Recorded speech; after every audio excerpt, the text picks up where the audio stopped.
مساء النور، اهلا بكم كل متابعينا كونسيبت صيفي مع فارس. احنا متواجدين حاليا في جربه اوتنتيك ضمن فعاليات المعرض للفنون التشكيليه بعنوان 48 ساعه فن للفنانه التشكيليه من الجزائر شقيقه امال المسبحي، والفنان التشكيلي من انجلترا مايكل. معي الان المنسق المعرض الجماعي، المعرض الفنانين التشكيليين الثنائي لطفي قلفات. مرحبا بك لطفي، لو تحدثنا عن المعرض كيفاش جاتك الفكره المعرض هذا؟ مرحبتين خويا فارس، يعطيك الصحه. نحييكم نحيي من خلال كل متابعي النشاط نتاعك والصفحه.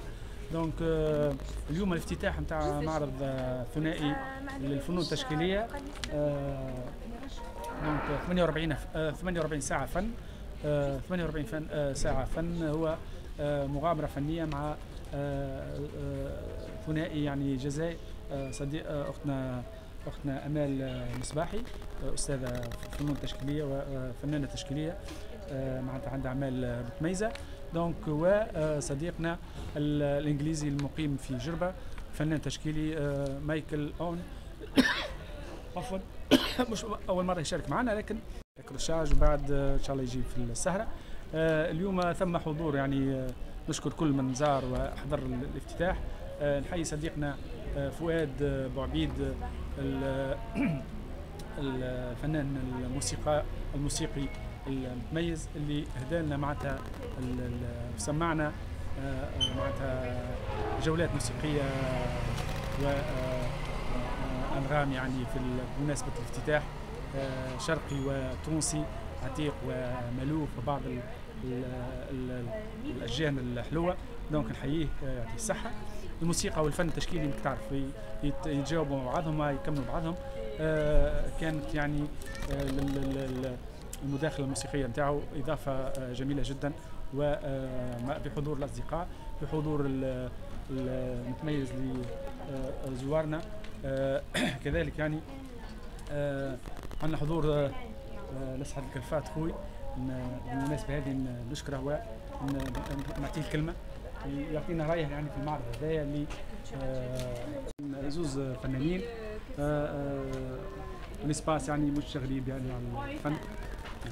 اهلا بك لسعد الكلفات، لو تحكينا عن انطباعاتك على المعرض الثنائي امال ومايكل. في صحة على التغطية هذه، وانت ما شاء الله عليك تغطية دائما تواكب الحدث وسباق الحاجات هذه.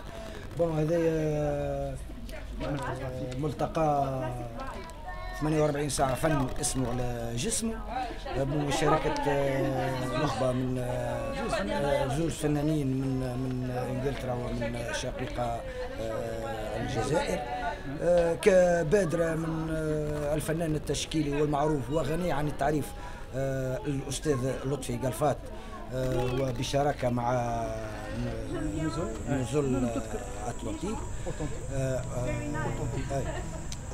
ومع زاد مشاركة الفنان القدير والمحترم في أسلوبه وفي أدائه سي فتحي بوعبيد، هكا فؤاد بوعبيد عفوا.